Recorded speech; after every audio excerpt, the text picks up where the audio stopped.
아들을 키우는 부모님들이 포경수술에 대해 가장 많이 하시는 고민이 바로 정말 우리 아이가 포경수술을 해야 하나요? 라는 부분입니다. 오늘은 이 점을 중심으로 포경수술이 필요한 경우와 그렇지 않은 경우에 대해 조금 더 정확하고 현실적인 관점에서 이야기를 해보겠습니다. 먼저 포경수술은 모든 남자아이에게 필수로 시행해야 하는 수술은 아닙니다. 포경수술의 목적은 위생을 보다 쉽게 관리하도록 돕고 염증이나 감염 같은 2차적 문제를 예방하기 위한 예방적 성격에 가깝습니다. 일상생활에 불편이 없고 위생관리가 어렵지 않다면 굳이 포경수술을 하지 않아도 되는 경우가 많습니다. 다만 몇 가지 특정한 상태에서는 포경수술을 고려해보는 것이 도움이 될 수 있기 때문에 어떤 경우에 수술을 권장하는지 확인을 해보도록 하겠습니다. 첫 번째는 진성포경입니다. 진성포경은 포피 입구가 좁거나 유착되어 손으로 당겨도 귀두가 잘 드러나지 않는 상태를 말합니다. 쉽게 표현하면 아예 안 까지는 상태라고 볼 수 있습니다.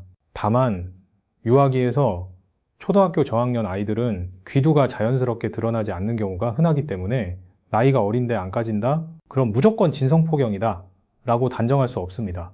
보통은 나이와 증상, 그리고 염증 여부 등을 함께 보고 판단하게 됩니다. 단, 이런 문제가 반복된다면 진성포경일 가능성이 높아 포경수술을 고려해보는 것이 좋습니다. 악취가 강하게 느껴지는 경우, 귀두 주변이 자주 붓거나 빨개지는 경우, 소변 잔여물, 땀, 분비물이 끼면서 염증이 자주 생기는 경우, 귀두염, 포피염이 반복되는 경우입니다. 귀두 노출이 원활하지 않으면 위생관리가 쉽지 않아 염증이나 감염으로 이어질 가능성이 높아지기 때문에 이런 경우는 포경수술을 고려해 볼 만한 상태라고 할 수 있습니다. 두 번째는 감돈포경입니다. 감돈포경은 포피를 뒤로 젖히면 귀두는 보이지만 다시 앞으로 돌아오지 못하고 뒤쪽에서 꽉 조여지는 상태를 말합니다. 이 상태는 시간이 길어질수록 문제가 발생하는데 다음과 같은 문제가 나타날 수 있습니다. 좁은 포피가 귀두를 강하게 압박하면서 통증 발생, 억지로 되돌리려다가 포피가 찢어지며 출혈 발생, 상처로 인해 균 감염 및 염증 위험 증가, 그리고 혈액순환이 방해되면서 귀두가 붓거나 색이 변하는 문제입니다.